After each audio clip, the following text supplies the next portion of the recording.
Greetings and salutations, everybody. Welcome to the John Campy YouTube channel. I'm, of course, your host, John Campy, and it's an honor and a privilege to have you guys joining me here today for this companion video. Now, every day when we do the John Campy show and when we do the open mic show, we take some live questions. Most of the time, though, we don't have time to get around to all of the questions that get sent in.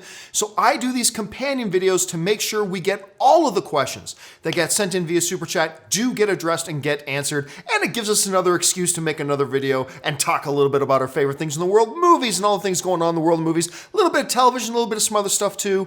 Whatever it is you guys decide to talk about on the John Campy Show or the open mic show. So, without any further ado, let's dive right into it. And the first question we got to get caught up on today comes to us from the number Thor, who writes, thoughts on the movie Broken City with Mark Wahlberg and Russell Crowe. Okay, I think that was out in 2011, 2012, 2013. And it's one where Wahlberg plays, pardon me, that went down the wrong way. Wahlberg plays some kind of a cop. Russell Crowe plays like a corrupt mayor. It's all forgettable. It's forgettable. It's not a horrible movie.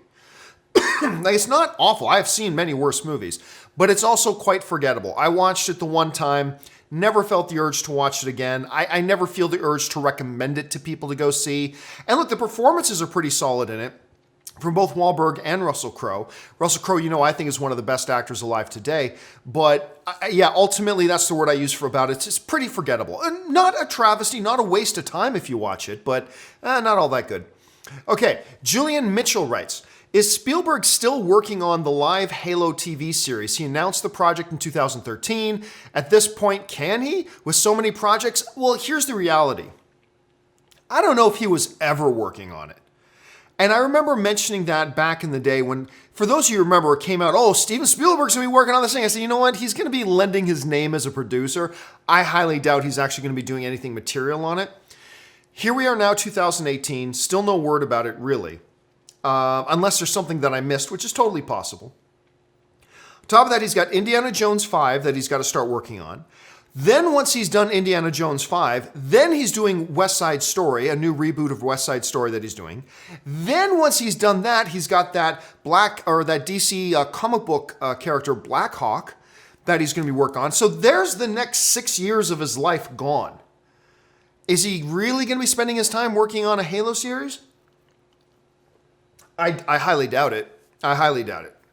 So I have a feeling that thing never came to fruition, at least not with the incarnation that seemed to be suggesting that Steven Spielberg was going to be involved. I mean, clearly he was never all that involved. Maybe he sat in on some meetings. Maybe he was on some conference calls. Maybe he did this, maybe he did that, but he never really worked in any material way on it, and I don't think he ever will, considering he's got 3 major films he's got lined up to direct. So it kind of looks like that one has come and gone without much fanfare. Then again, who knows? You never know. Number Thor writes, thoughts on the Jim Caviezel movie Outlander? Oh, okay. Is that the one set in the Viking era?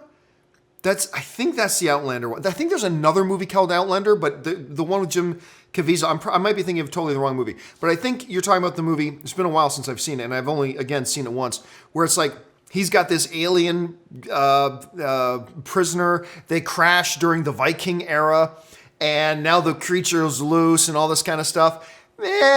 It's a better sounding premise, if I'm even thinking of the right movie. It's a better sounding premise on paper than what it actually ended up being. But again, much like the Russell Crowe, Mark Wahlberg one, not a waste of time to watch it. And I'm a sci-fi nut, but even I never watched it more than once. So that's another one. Preston Walden writes, have you seen the Santa Clarita Diet with Drew Barrymore on Netflix? Very funny and original. Reminds me of Serial Mom a little bit. Never seen it. Which is funny because during its first season, I never heard anybody talking about it. And then for whatever reason, the last couple of months, I have heard people talking about this show. So I'm tempted. I'm tempted to add it to my binge list because I'm hearing some people really talk well about this show. Again, I've never watched, I think I saw a trailer for it once, never saw a single minute of the show itself. So I can't really give you an opinion except to say it is kind of weird that the last month or two I've been hearing more and more people talk about it, which is different because I never really heard people talk about it before. All right, Luna Comics follows it up with, what happened to that Hellboy movie? It's coming January 2019. It's got David Harbour, who's the star of Stranger Things. Mila Jovovich is in it. The name that got everybody really excited on that one was Ian McShane. He's like been killing it on television for the last number of years. So that's great. But yeah, the movie's done shooting. If I remember correctly, it's in post-production now and is scheduled for a January of 2019 release date. So what happened to it? As far as I know, everything's on schedule. Everything is happening exactly as it's supposed to be happening right now. So coming in January, unless something out of the ordinary happens, but as of right now, it's coming in January. Preston Walden writes, Avengers 4 time travel, save Coulson, hence no Agents of S.H.I.E.L.D., end of series. Crazier things have happened. Yeah, but look, I'm not a fan of Agents of S.H.I.E.L.D. Everybody knows that. I'm a huge fan of Clark Gregg and Ming-Na Wen. And I'm a huge fan of the Coulson character. But everybody knows I'm not a fan of the show. I watch it every week because I keep crossing my fingers that I start liking it because I'm a sucker for this stuff. But I just don't like it. I'm sorry. I just don't like it. Anyway, even somebody who's like, I do not like this whole Agents of S.H.I.E.L.D. thing, even I will say you can't do that. Because despite the fact that I am not a fan of Agents of S.H.I.E.L.D., there are plenty of people who are. Not plenty of people. There's a bunch of people who are fans of that show. And to just say that show never happened, that's really a slap in the face. I mean, I think that term's overused a little bit too much. Sometimes a slap in the face or a spit in the face. But really, I think it would apply to not recasting Leia, and I think it would apply here. To just wipe that show out and say it never happened, that would be quite a slap in the face to the fans who have faithfully supported and followed this show for years. They have faithfully followed and supported this show for years. To now come out and go, oh, by the way, that show never happened. You can't do that. Look, yeah, the MCU is big and popular, but I mean, you're always one massive PR mistake away. I mean, the MCU could put out a horrible garbage movie and people will get past it fairly quickly because they've built up so much goodwill with so many good films. So one bump in the road, no problem. But PR stuff, that can be way more damaging. And if they pulled something like that, they would turn off a lot of people. I mean, for me, sure, whatever. The show never happened. That's even all the better. But there are a lot of people who have been faithful to this show. To just wipe it out of existence, not a good move. So no, crazier things have happened, Preston. You're absolutely right about that. But no, that is not something you can do.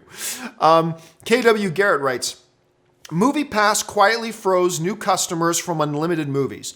New subscribers get 4 movies per month. Still a great deal, but it's a sign MoviePass is dying. Thoughts? Well, I actually did a video about this a couple of days ago. So MoviePass entered into this new promotional deal with iHeartRadio. The promotional deal's this, for those of you who didn't see my video on it. For $30, you get 3 months of MoviePass, which, I mean, that's fine because it's normally $10 a month anyway. Plus, you get an extra extended long iHeartRadio All Access trial membership. Because I guess normally it's 1 month, but with paying $30, you get an extended trial membership. Whatever, I don't listen to iHeartRadio anyway, so I don't use iHeartRadio, I should say, so it really makes no difference to me. So that's the deal. $30 a month, 3 months of MoviePass, and 3 months of iHeartRadio All Access.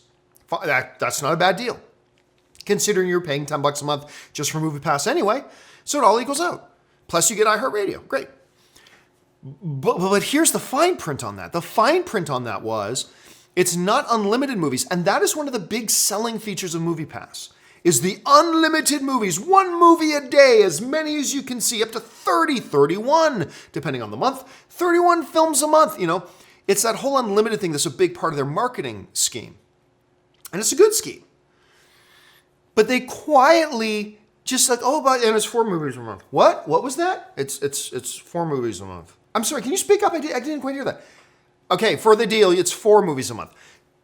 And look, KW is completely correct. 4 movies a month for $10, that is still a good deal. Make no mistake about it.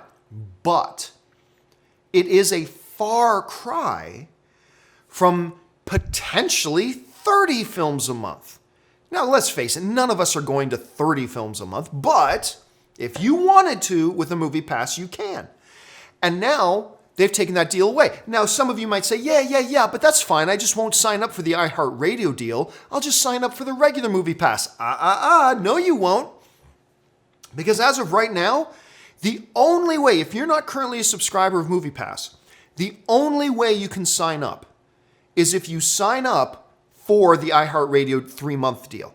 That's the only offer they're making right now.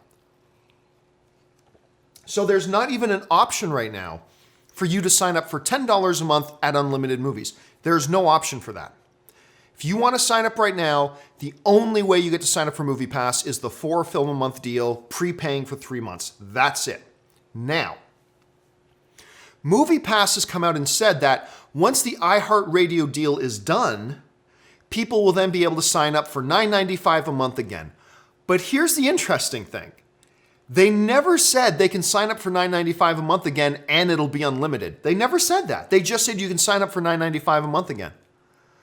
Which has some people going, wait, okay. Was that just an oversight that you just forgot to mention that and it goes back to unlimited?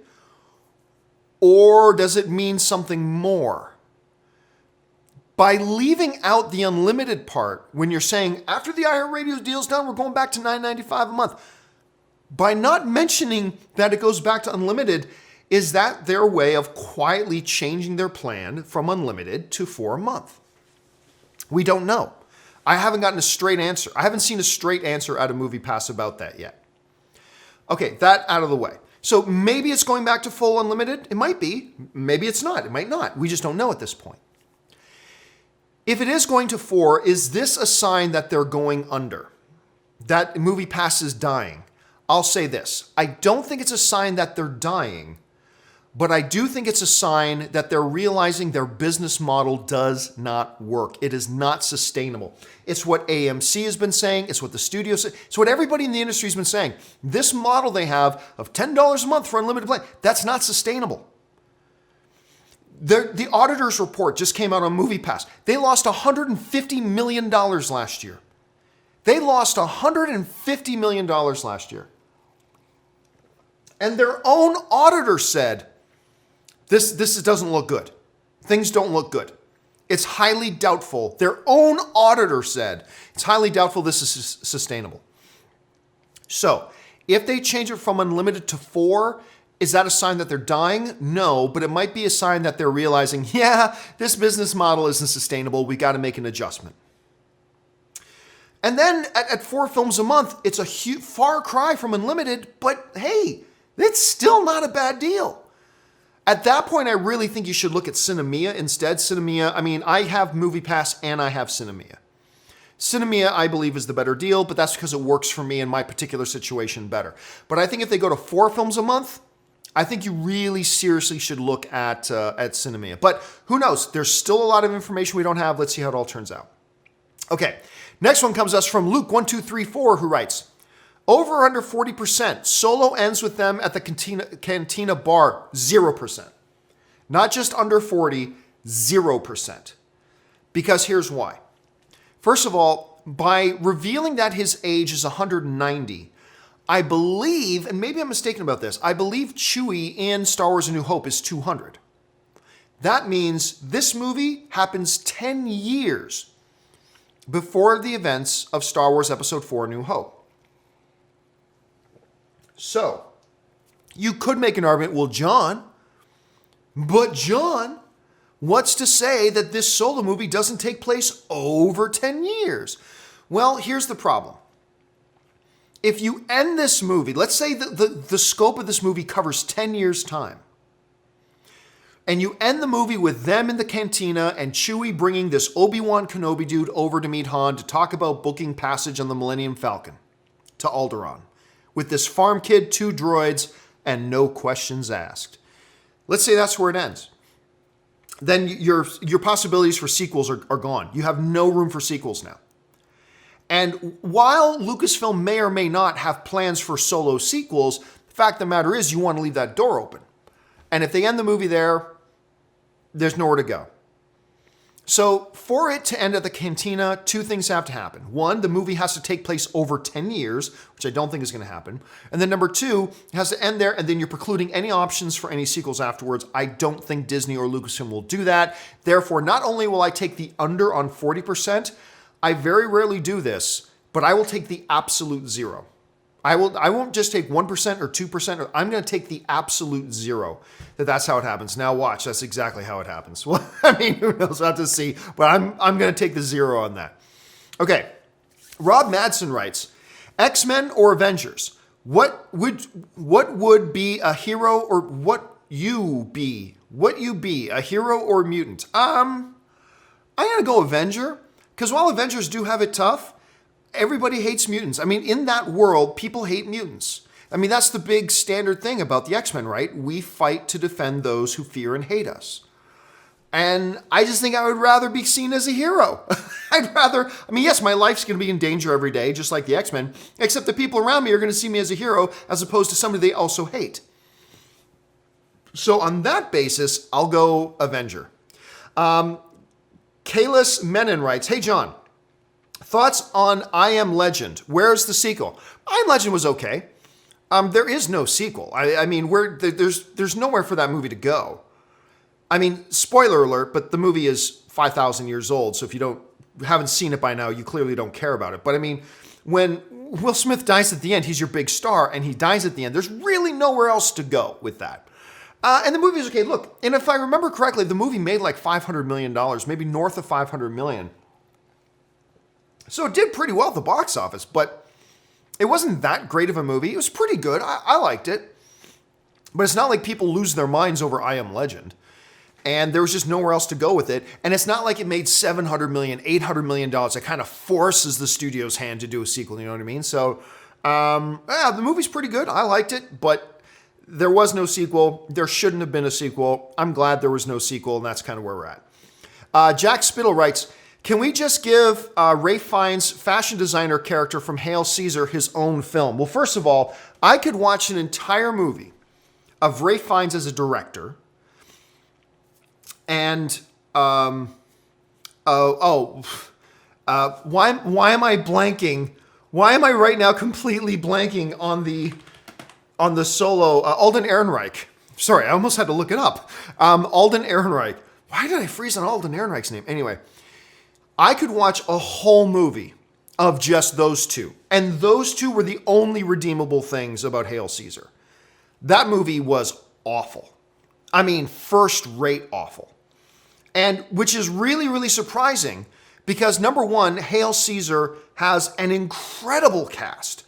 Like, you're talking Josh Brolin, you're talking George Clooney, Ralph Fiennes, Scarlett Johansson, Tilda Swinton, Frances McDormand, Jonah Hill, Alden Ehrenreich. It's got an incredible cast, but on top of all that, it's directed by the Coen brothers, right? So you expect going into this thing, you're going to get a great, solid movie. You expect, and it's terrible. It's a bad movie. But the Ralph Fiennes and Alden Ehrenreich scenes, I could watch a whole movie of those two guys. I could watch a 90-minute movie of just Ralph Fiennes' character trying to direct the Alden Ehrenreich character. It was gold. I mean, it was those scenes that made me not hate the fact that I went to go see Hail Caesar, because it's a pretty piss poor movie. It's really bad. But their scenes in it was just fabulous. I would watch those two together and stuff all day. Okay, let's see. Next up, we've got, where are we? Sam Fisher writes, I don't think Spielberg is a hypocrite because reading up on Black Hawk, and it's about World War II pilots, so I think he views this as a World War II period piece. Okay, so on the show the other day, the question came up, like basically I had a lot of people sending me questions after it was announced that Steven Spielberg was going to be doing this Black Hawk movie. Some people saying, well, didn't Spielberg talk crap about comic book movies before? Isn't he being a hypocrite by doing this? And we looked at it two ways. I said, number one, he never talked crap about comic book movies. All he said was, hey, look, eventually the popularity of comic book movies will die out, just like the Westerns. The Westerns were the biggest genre in the world. and then eventually they die out, and then some Westerns come back and blah, blah, blah. And he said, eventually the comic book movie trend will fade out, and then it'll come back later, but it'll come and go. It's cyclical, right? There's cycles to the whole thing. That's all he said. He never talked crap on the comic book genre. That is a misquote and a big piece of misinformation about Spielberg and his attitude towards, just like he said something once and people say, oh, he's talking crap about comic book movies. And then other people hear those people say, Spielberg talked crap about comic book movies. What? Spielberg hates comic book movies. And it just goes on. And then it's just pretty much known and accepted that Steven Spielberg hates comic book movies and he thinks they should go away. When the reality is that's not true, and that's nowhere near anything he said. On top of that, to your point, Sam, yeah, this isn't even really a comic book movie. I mean, by literal definition, it is, but it's really a World War II, Air Force fighter pilot movie and a squad of fire pilots. I mean, it's really more like Red Tails than it is Avengers. Remember that George Lucas produced Red Tails? Anyway, this is really more that movie than it is an Avengers movie. So for many, many, many reasons, no, Steven Spielberg was not being a hypocrite in any way, shape, or form. All right. Steven Gonzalez writes, have you ever considered doing a cutscene review for GTA, Grand Theft Auto 5? It's crazy how now it's the best-selling video game of all time, $6 billion in revenue. That's not true. There are games that are over $10 billion in revenue. I know that. I know that for a fact. There are games that are over $10 billion in revenue. Hold on a second. Biggest video game revenue. Let's see. Highest grossing video games of all time. First of all, the highest grossing video game of all time is Pac-Man with approximately $16 billion in revenue. Space Invaders with $14 billion. Street Fighter 2 with $11 billion. Dungeon Fighter Online, $10 billion. Crossfire, $9 billion. World of Warcraft, $9.7 billion. Lineage, $9.1 billion. Westward Journey, $7.6 billion. League of Legends, $7.3 billion. Puzzles and Dragons, which I honestly have never even heard of. Puzzles and Dragons, $6.3 billion. Wi-Fi Sports, $6.3 billion. Monster Strike, $6.1 billion.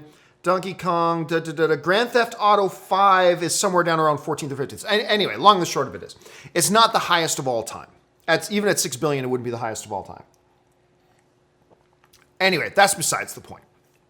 So, no, I've never really considered it. I haven't even really watched my buddies play Grand Theft Auto other than just a little bit.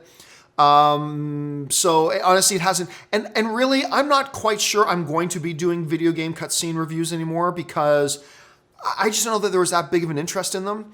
I might do one for God of War. Once I get my hands on God of War, play it, and then I sit down and watch the cutscene movie, I might review the cutscene movie. But I got to get my hands on it first, and I'm not going to be able to play it for at least another week and a half because Monday, this weekend, I'm just still moving into my new place. Monday, I got the Avengers Infinity War premiere. Then Tuesday morning, I leave for Vegas for CinemaCon, and I'm there all the way through Friday. So I'm a little bit ways away from even being able to try God of War. So it's going to be a while, and then I don't know if I'm going to do any more after that, but we'll have to wait and see. Number Thor writes, thoughts on the movie Daylight with Stallone. Is that the one where he's like they're caught in the underground car tunnel and it starts getting flooded? If I remember correctly, I actually thought it was okay. I thought that one was okay. It's been an awful long time since I've seen it. Like, when did that come out? Like 2005? Hold on a second. Daylight movie. Hold on a second. Oh, yeah, 1996. Dear heaven. So that's like a 22-year-old movie. Wow, that was a long time ago. Yeah, if I remember, I actually thought that one was okay. I thought that one was all right. Who Flung Poo writes, DC, stop the BS. Man of Steel 2 already. Yeah, I'll be honest with you. I'm not even sure I want a Man of Steel 2 now. I mean, you all know I think Man of Steel is the most... It and Thor are the most underrated comic book movies of all time. Both of those films deserve a place in the top 10 greatest comic book movies ever made. I love Man of Steel more than 99% of the population out there. But I just, for the health of the DC brand, I just want the DCEU to reboot. I really do. I just think they're going to have to reboot at some point. The question is, do you do it now and get a head start on re-establishing a thriving, healthy franchise, or do you drag it out more? And because I really want them to reboot, and because I think Hamada probably has an eye on rebooting, I don't even know that I want a Man of Steel 2 anymore. Now, don't get me wrong. If they announce a Man of Steel 2 with Henry Cavill, I'm excited. I'm all on board. But really, what I really want, because deep down I know this is what would be best for the DC brand, is to reboot. And anybody who doesn't acknowledge that it's what's best for the brand, I've got to wonder if you're just deluding yourself. I mean, look, I'm not going to put excuses into your own mouths. It's all subjective. You think whatever you think. But to me, it is so clear that for the health of the brand, it's time they reboot. I just have to wonder, when somebody says they don't want them to reboot, I'm like, why don't you want DC to thrive? Like, why don't you want the DCU to thrive and be successful and equal or exceed the success that the MCU is enjoying? Why not? Because clearly you got to be able to understand they're never going to do it with their current DCEU. They've just dug themselves far too much into a hole. Doesn't matter if I like the movies. Doesn't matter if you like the movies. The fact of the matter is, it's plain as daylight. They have dug themselves into a hole that they are never going to meet or exceed the overall fan success of the MCU the way things are going. You reboot, you got a shot at it. It'll take a few years, yes, but you'll get there. So to me, that's so clear that I just got to wonder, anybody who doesn't want them to reboot, I'm like, why do you hate the DCEU? Why do you hate DC so much that you don't want them to succeed? Why do you hate them so much that you want them to continue to lag so far behind? You know, when the first Avengers movie came out, it made over $2 billion to global praise and love. The Justice League movie comes out, makes about a third, less than a third of what the Avengers movie did, nowhere near the amount of critical or fan praise. It's time. Reboot it. And again, if you're somebody who doesn't want them to reboot, you've got your own reasons, and I respect that. But we are going to fundamentally disagree. Because I want to see DCEU, I want to see a DC cinematic universe on par and really fighting for supremacy with the Marvel Cinematic Universe. That is what would be best for fans. It is no good. It's no good when you got one that's clearly just kicking the shit out of the other. And right now, I'm sorry, the MCU is kicking the living shit out of the DCEU. It's best for everybody if we could have both of them thriving and really competing for that top spot, pushing each other to be better. I mean, that would just be best for everybody. And the way things are right now, that's not happening. It's not happening. And it's not going to happen. They've dug themselves too much of a hole. And they've got to realize that. So anyway, as much as I would love a Man of Steel 2, deep down beneath my desire to see a Man of Steel 2 has to come a cooler, more collected head going, but it's best for the DC Cinematic Universe to reboot. So I don't know. We'll just have to see how that goes. And look, everybody's got a different opinion on that, and everybody's entitled to their opinion, and that's great. But that is, you're asking me mine. That's mine. Jordan Frey writes, why do so many great Flash villain side characters get shipped to Legends of Tomorrow, Reverse Flash, Wally, Captain Cold, Heatwave, etc.? I think it hurts the Flash. No, not really. Because really what you're seeing, whether it's, and it's not just Flash. I mean, you've got White Canary, right? Who's now like the de facto leader of the Legends of Tomorrow over there. You had, Stein was really more of a Flash thing anyway. But so it's really drawing from like the rest of the Arrowverse, right? But let's face it, Reverse Flash, he was done. They had nothing else to do with that character. I mean, that character had played out his purpose on that show. So find a new purpose for the character in a different show. It's problem solved. Wally, one of the things I said about Wally was that I liked the character, but I never felt like they really had a place for him in the show. I feel like the idea for the character got ahead of them before they had how does that character then fit in to our dynamic on the show right now? And they got ahead of themselves. Wally was basically, or Kid Flash, basically is a better character than the role they had for him to play on Flash. And so there was really nothing for him to do on the show. There was no real place for him there. But the character's too good. So you don't just throw the character away. Legends of Tomorrow. We can move him over there. Same thing with Captain Cold and Heatwave. They had pretty much, they'd gone back to him too many times. Flash was at risk of becoming a Flash and Captain Cold show. So what do? Use him and the popularity of the character to give a bolster to Legends of Tomorrow. So for the most part, it hasn't hurt Flash because really most of the time these characters had finished their story runs with Flash. There was nothing left for them to use those characters for. But they're good enough characters that they found new life on another show. So no, I do not think it hurt Flash at all. It's just that if Legends of Tomorrow wasn't there, Reverse Flash wouldn't still be on Flash. I mean, that's the reality. Even if Legends of Tomorrow was not a thing, Reverse Flash wouldn't be on Flash anymore. And I got news for you, Wally wouldn't be on Flash anymore either. Because I think they just realized they didn't really have a place from there. But he does have a place on Legends of Tomorrow. So I think that's how I kind of see it at any rate. Donnie Yasu writes, which would you rather buy Mania tickets to while they were in their prime? Hogan versus Flair versus Macho Man, or Rock versus Austin versus Triple H? Well, from an icon point of view, I mean, Hogan, Flair, Macho Man. But from real entertainment point of view, I'm going to go Rock, Austin, Triple H. First of all three of them were better wrestlers than Hogan, Flair, and Macho Man. Macho Man out of that trio, maybe, but Rock and Austin, look, the new generation, each new generation of wrestlers may not be as iconic, but technically speaking, each new generation of wrestlers are superior wrestlers to the previous generation of wrestlers. Like Triple H is just the superior wrestler to Hulk Hogan. And the wrestlers who have come after Triple H are just superior wrestlers to Triple H. And so on and so forth. So me, I'd probably go Rock versus Austin versus Triple H. That'd be the one I'd go for.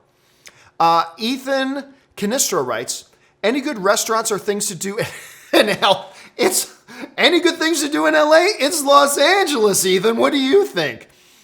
Any good restaurants in Los Angeles? In Los Angeles. Yes. There are hundreds of great restaurants. You can't go wrong. Anything to do in LA? You mean one of the biggest, most popular, most pop cultural icon-centric city on the planet? Anything good to do here? Yes. I'm not even going to go into what they are. It's just clearly yes. Anything you want to do, there you can do in Los Angeles. The best food in the world is in Los Angeles. It's like the only thing that I think would really trump Los Angeles or be on the same level of Los Angeles as far as good places to eat would be Vegas, Paris, and New York. I mean, that's about it. So yes, Ethan, absolutely. There are many things to do in Los Angeles, many great restaurants. James Deegan writes, can think of that have, let me try. Can think of that have had the same number of big actors as Avengers Infinity War. The only one I can think of is The Longest Day. The Longest Day. Oh, John Wayne. Yeah. That one did have a whole huge hell of a lot of very popular people in its era at the time. I mean, you can't compare it though.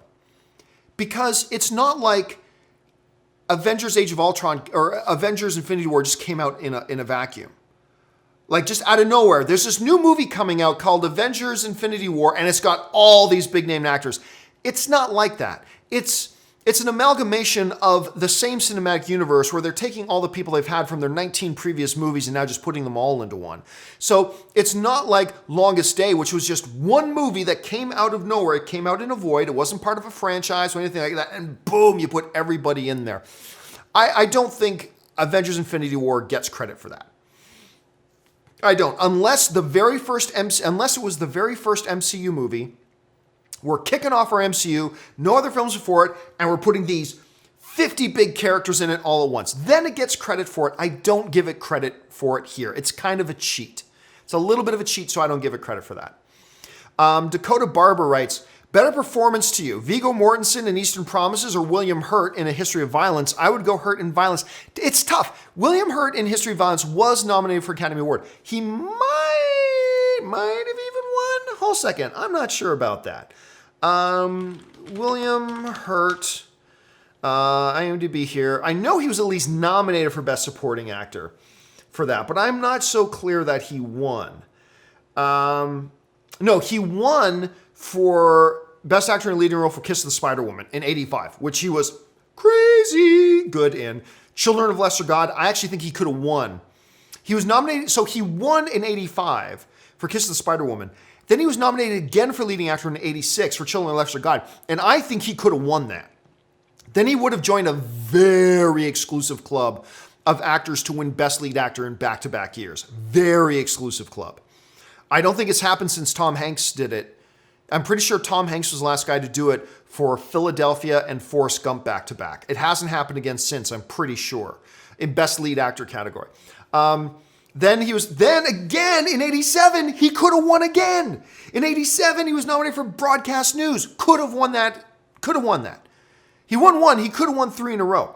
And then, yes, his last Academy Oscar nomination was in 2006 for supporting role in History of Violence. Here's the thing about that, and this is why I'm going to say Viggo Mortensen. There was a little bit of grumbling about his nomination in A History of Violence because it was such a small role. It was really a small role. And look, any role that's not the lead is by default a supporting role. I get it. But it was a pretty small role. Whereas Viggo's role, I mean, he was the lead actor in that movie. On that basis, I'm going to go, the more impressive performance to me was Viggo Mortensen in Eastern Provinces. Not that a leading performance is always better than a supporting performance. No, it's just that William Hurt's role in History of Violence was really small. So I'm going to go Viggo on that one. Hardcore Curtsy writes, Best Speech nomination, Demi Moore's G.I. Jane. She fights Aragorn in training. Both take their hits, stands up and says, suck my D, and the peasants rejoice. I don't know if I could call that a speech per se. There's been some discussion around here lately about great speeches that we've heard in movies. And a number of them are mentioned. I usually go back to the whole William Wallace one in Braveheart. That's like an all-time great speech.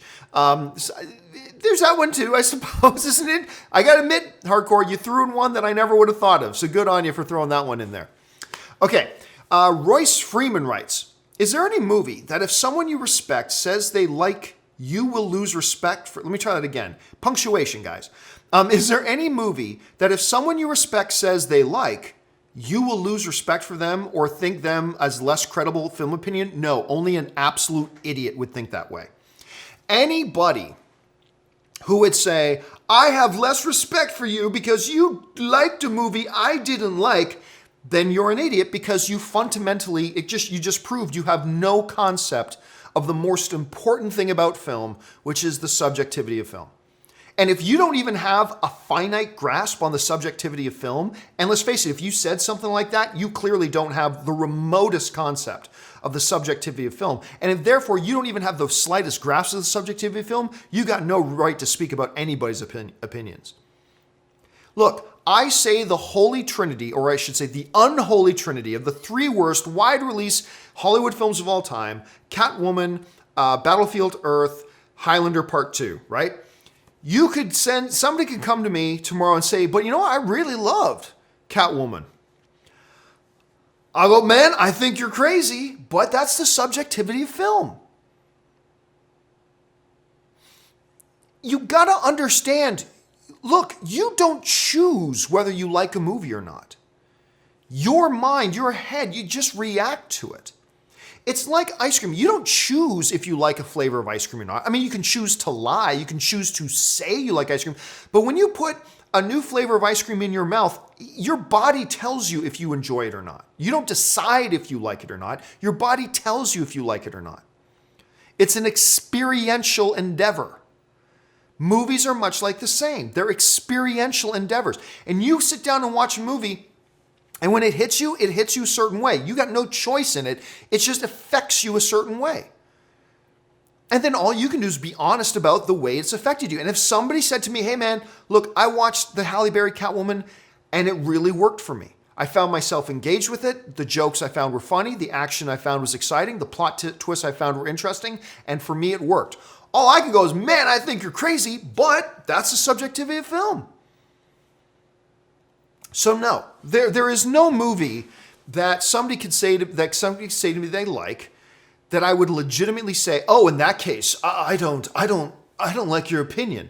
And anybody who does say that is a fucking jackass. Fucking jackass that has no concept of this basic, most simple, fundamental thing about being a film fan, and that is film is subjective.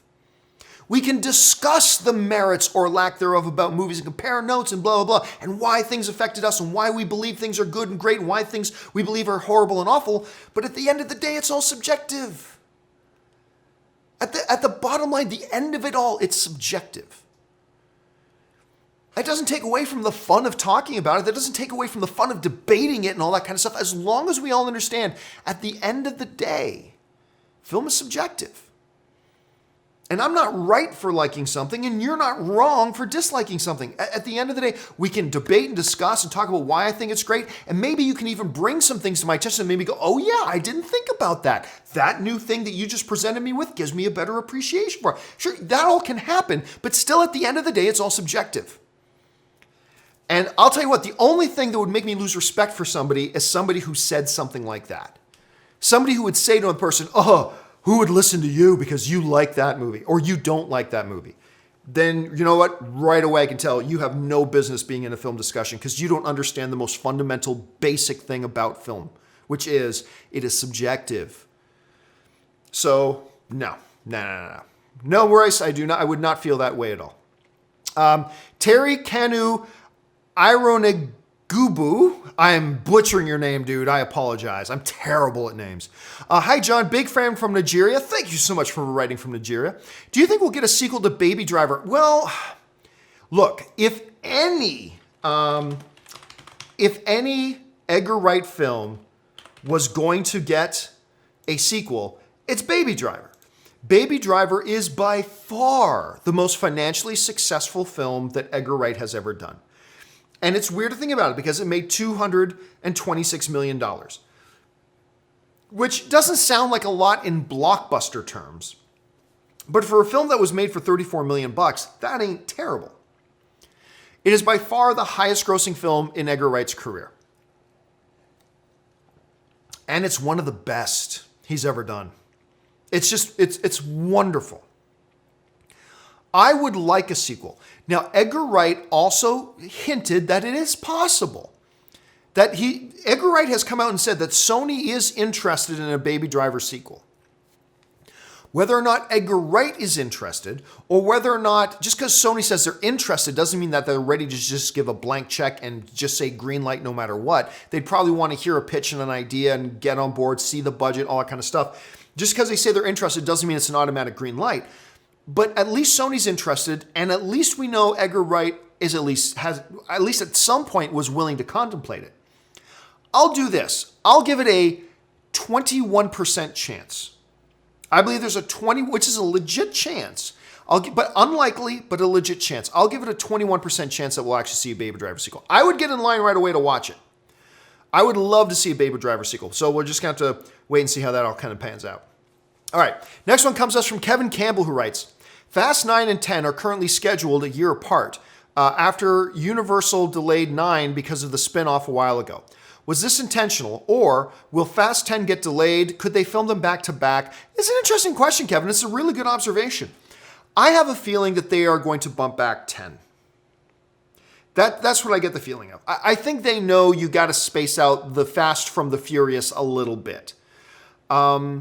So while I have no insider information on that whatsoever, and again, Kevin, it's an excellent observation, my guess would be that they will push off 10. We'll get 9, then probably a 2-year break before we get 10. That'll give him a little bit more time to try to talk The Rock into coming back into the franchise, if Vin Diesel even wants him back in the franchise. We just don't know at this point. But yeah, I'm my best guess, and again, I have no insider information on this. Maybe they just leave it as it is, and we do get 2 Fast and Furious films 1 year apart. It's possible. But I'm going to guess that they do push back 10. And now let's wait and see if that actually happens. All right. Next one comes to us from Inferno, who writes, how different would the Incredible Hulk be if you just take out Ed Norton and put in Mark Ruffalo? I feel it would be very different. What's your thoughts? No, not at all. Wouldn't be very different at all. It would still be the exact same movie with a slightly different performance given to the character. But that's it. The lines would be exactly the same. The story would be exactly the same. The plot beats would be exactly the same. All the action sequences would be the same. Everything would be the same. I mean, that's it. The one that we're talking about actors-wise, where the movie becomes fundamentally different is that Edward Norton also had a big hand in writing the script.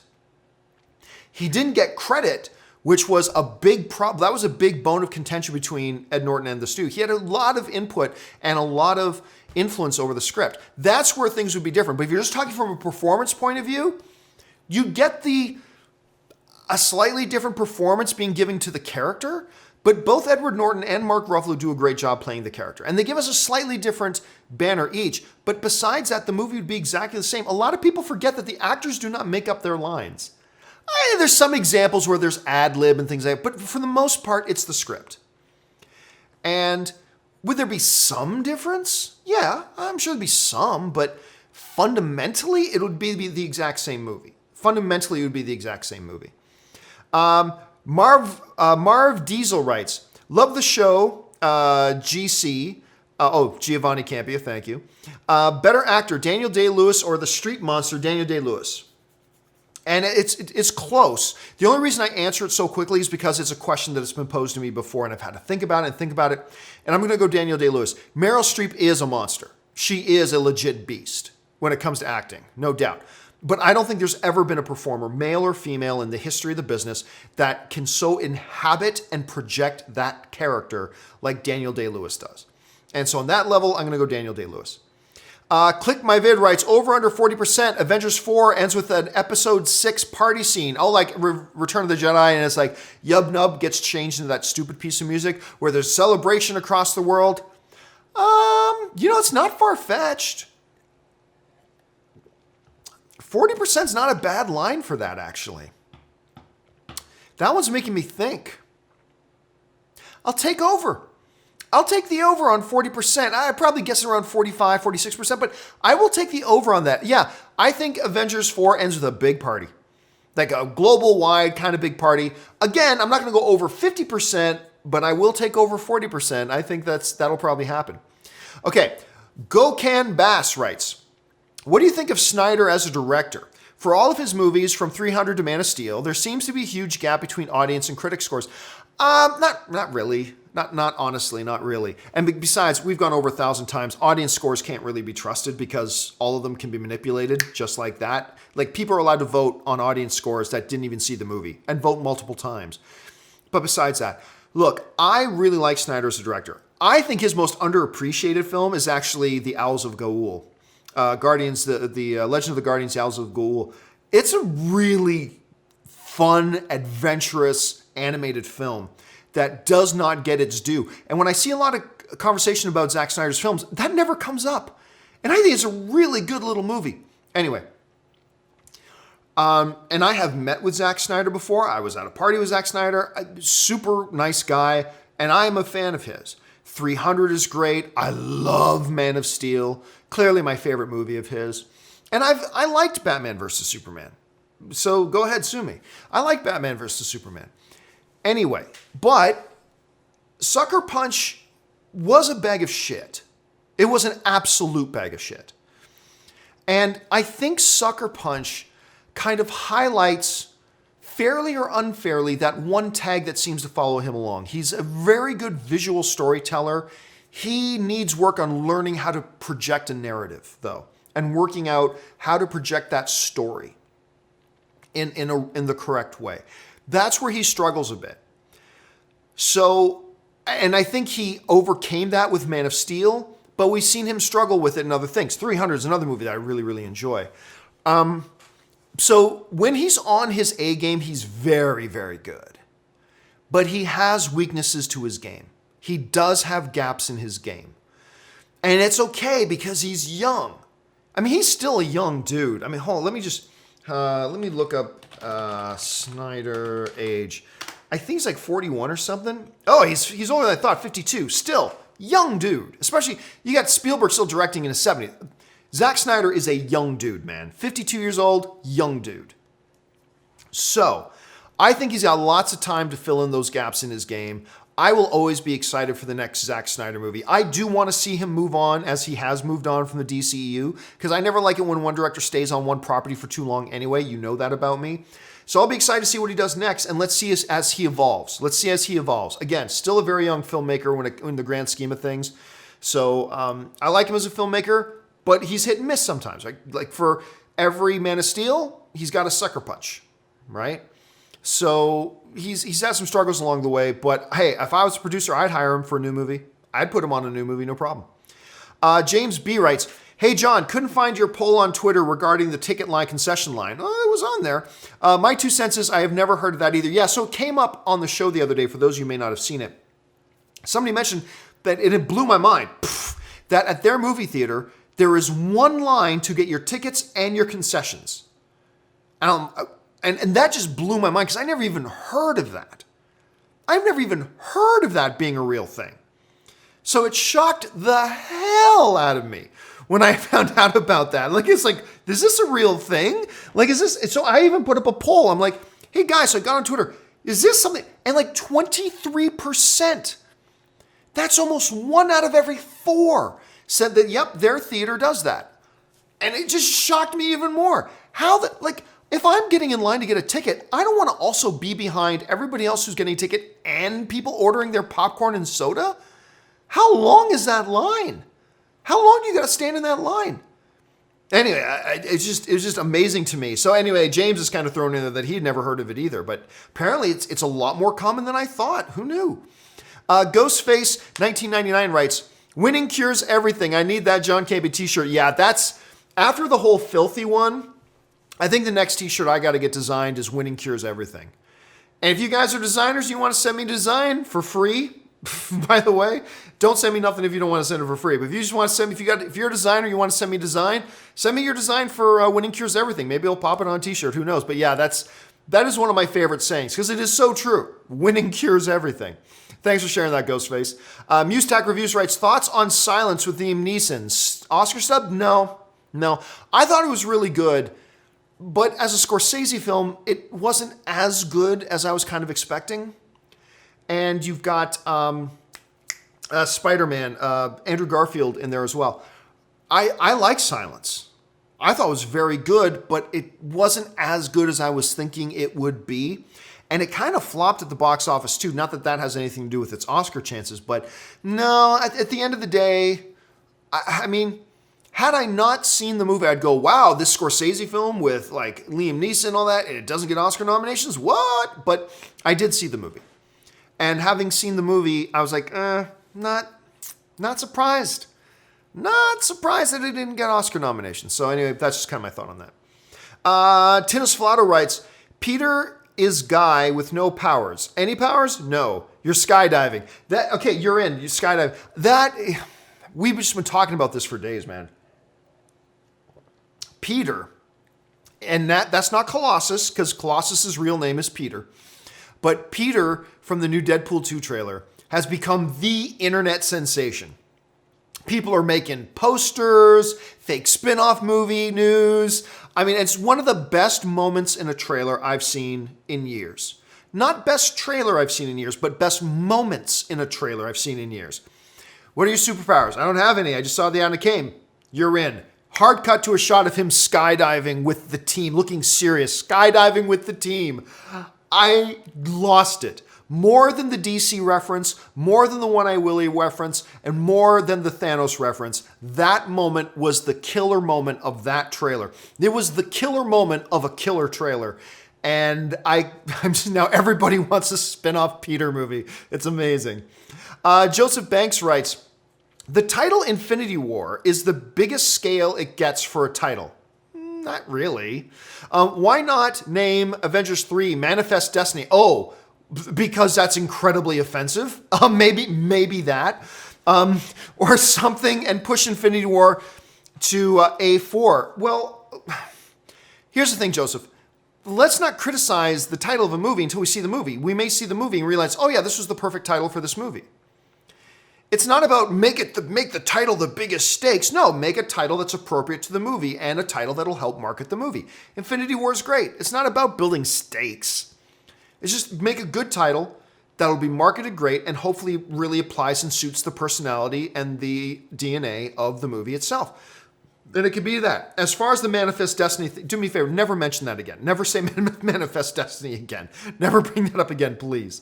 Scarecrow 1592 writes, do you think A Quiet Place needs musical score at all? Yes. As a matter of fact, I watched it again today. And yes, the music score in A Quiet Place was beautifully done because it really accentuated each one of the scenes that wouldn't have been heightened. Like the music comes in and heightens whatever it is that that scene is trying to convey. A tension, it heightens it. A moment of tenderness, the right music heightened that moment of tenderness. A scene of fear, the music they used heightened that sense of fear. Yes, it needed the music. I mean, not needed as in the movie would have been a total loss without the music. Not at all. But it contributed greatly to the movie. And I really noticed it this time around when I saw the film again. And yeah, the music was perfect for it. So yes, I think it benefited greatly from the soundtrack. Rakuz writes, hey John, how much does Avengers Infinity War need to make on opening weekend to be considered successful? A successful opening. Thanks and keep up the filthy. I would say 160. 160 to be, I mean, because at a $160 million opening weekend, it would be one of the biggest opening weekends of all time. So let me just bring this up here quick, just so I can get the actual hard numbers. Let's say, for example, let's say $168 million, okay? Let's say that Avengers Infinity War opens at $168 million. Okay, at $168 million, it would be the number 11 all-time opening weekend film. That only 11 films in the history of cinema have ever opened to more than that. Anybody who tries to pass off to you that that's not successful is an idiot and clearly has an agenda and are trying to push an agenda to spin it in a negative way. Anybody with any common sense would go, yep, number 11 out of the thousands and thousands and thousands and thousands of films that ever came out, a movie that opens as the number 11 biggest. But then you can say, but John, it could have opened bigger. Sure, yeah. But at $168 million being the number 11, and for argument's sake, then let's say $170 million, which would make it the number 10. It would be in the top 10 of the highest grossing opening weekend films of all time. You'd have to be a moron to not call that successful. And anybody who says it's not successful, there's only two options. Number one, they're an idiot beyond belief. Or number two, they clearly have a heavy, heavy bias and they're trying desperately to find whatever pathetic, desperate way they can to spin it in a negative light. That's the only two options. There is no third option. There's no third option. I mean, look, it's going to open to 200 million plus, maybe 230, maybe 250. Who knows beyond that? But for argument's sake, if it opened to $170 million, it would be the number 10 opening weekend of all time. There is no other option except idiot or heavy, heavy bias agenda that would explain somebody looking at that and saying, oh, that's not successful. There's no third option. It's either idiot or heavy bias and agenda. There's no third option there. And beside the point's moot, it's easily going to open to north of 200 million. So that's clear at this point. The only question that's left right now is, will it be the number 2 all-time opening weekend box office film, or will it be the number 1, which is far more possible right now than I ever thought it was. It's a coin toss at this point. It very well could. I mean, it's too close to call. They're saying the range right now is from 235, which puts it about 12 million under the record, all the way to 255, which makes it about 7 or 8 million over the record. So it's a coin toss. All I know is that right now, Avengers Infinity War is far closer to beating that Star Wars The Force Awakens record than I ever thought it would be. It's way closer to beating it than I ever thought it would be. And here we are. So it could very well put. So the whole $170 million number is moot, granted, but I think if it were to hit 170 million, anything over 170 million, you have to consider it successful. You have to consider it successful. Daniel Legerstedt writes, meant the sequence with Iron Man seeing all dead. Not really. Oh, okay, I see what you're saying. Okay, so if I'm remembering correctly, Daniel sent in a question asking, hey, do you think Infinity War could be carryover from that vision? I thought the vision you meant was the one that Thor had, which I believe was fulfilled in Ragnarok. You're talking about the vision that Iron Man saw. No. And here's why. Because he wasn't having a vision of the future. Scarlet Witch, remember, what he saw was at the behest of Scarlet Witch when she put the jinkies on him, right? Scarlet Witch does not have the power of showing somebody the future. She just made him see his greatest fear. That's all he saw. He was not having, let's be clear on this, Iron Man was not having a vision of the future. That is not Scarlet Witch's power in the movie. She cannot show somebody the future. She was making him see something that would terrify him, the manifestation of one of his greatest fears. That's what he was seeing. He was not seeing the future. Now, that doesn't mean something like that couldn't happen in Infinity War, but if it did, it's coincidental, because that's not one of the powers of Scarlet Witch. So, no, I don't think it plays into it at all.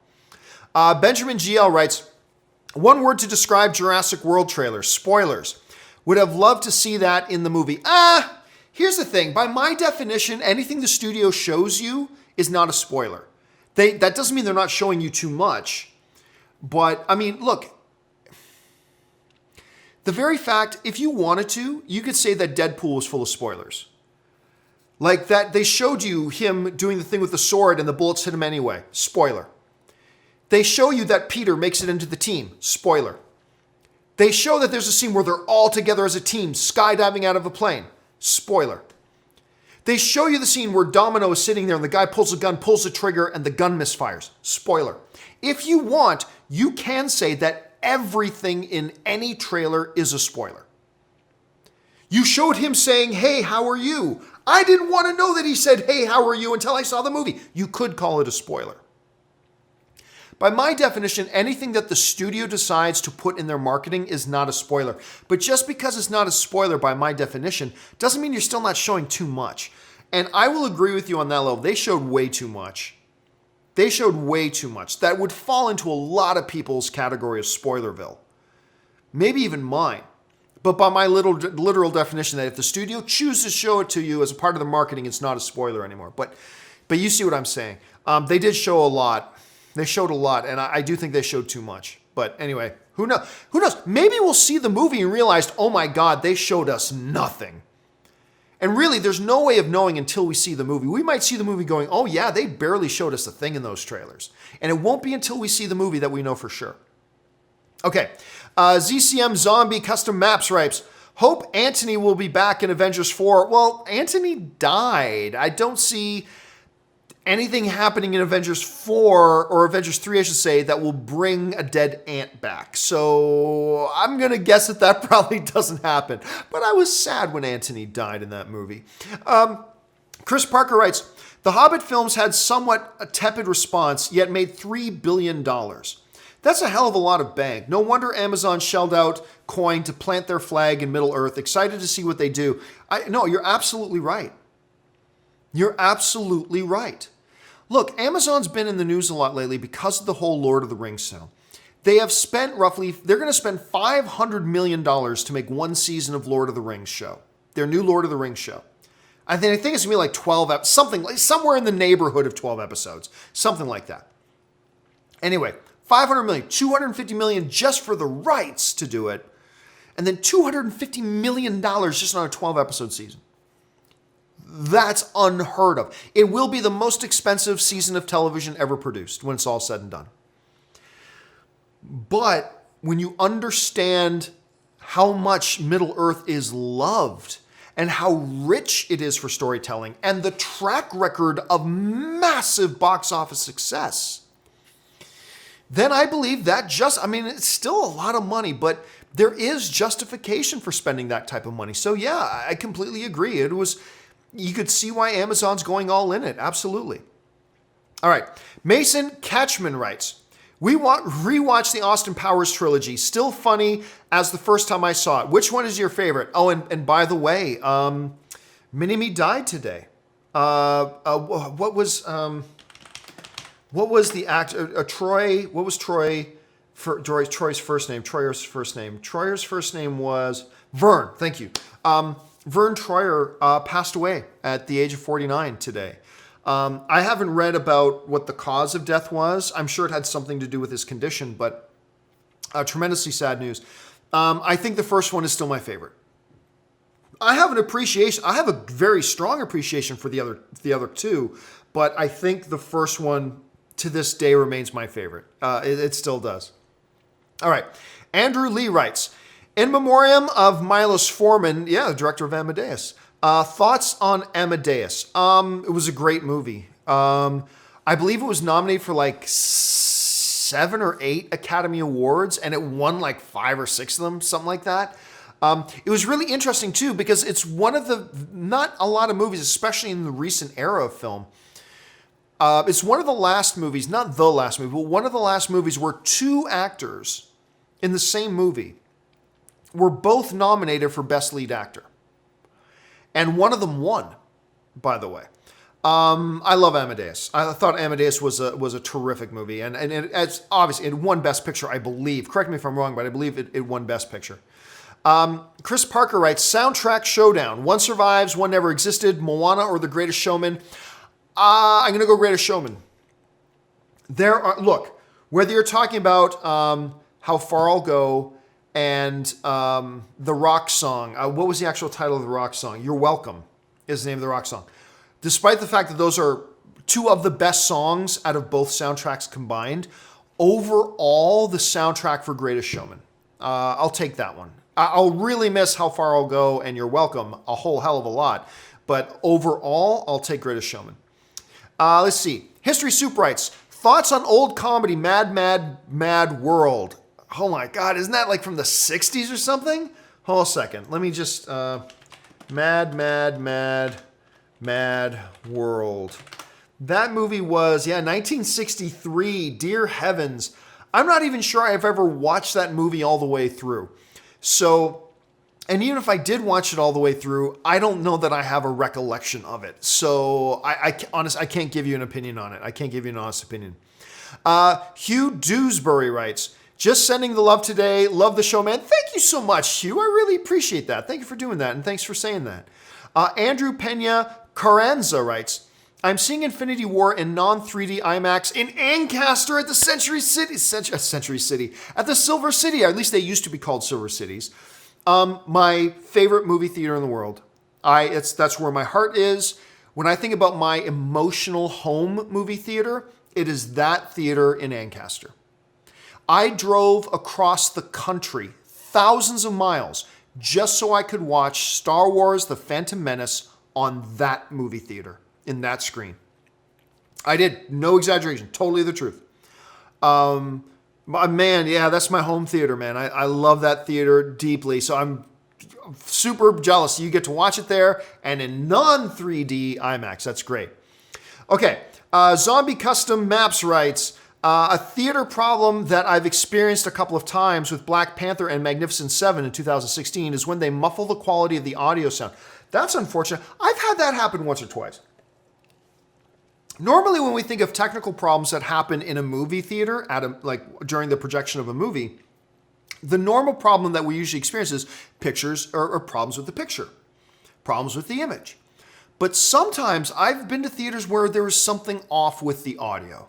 And I'm not talking isn't in sync. I mean, just whether it's muffled or there's a little something off with the audio, and that can be really distracting. It can be. Luckily, I haven't had it happen to me a lot, and clearly, ZC, it hasn't happened to you a lot either. But the fact that you even remember when it happened, I mean, really does stand out to how big of an issue that is.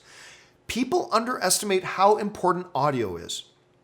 Audio is super important, and but fortunately for you and me, Z's, it hasn't happened a lot, but it's terribly distracting when it does happen.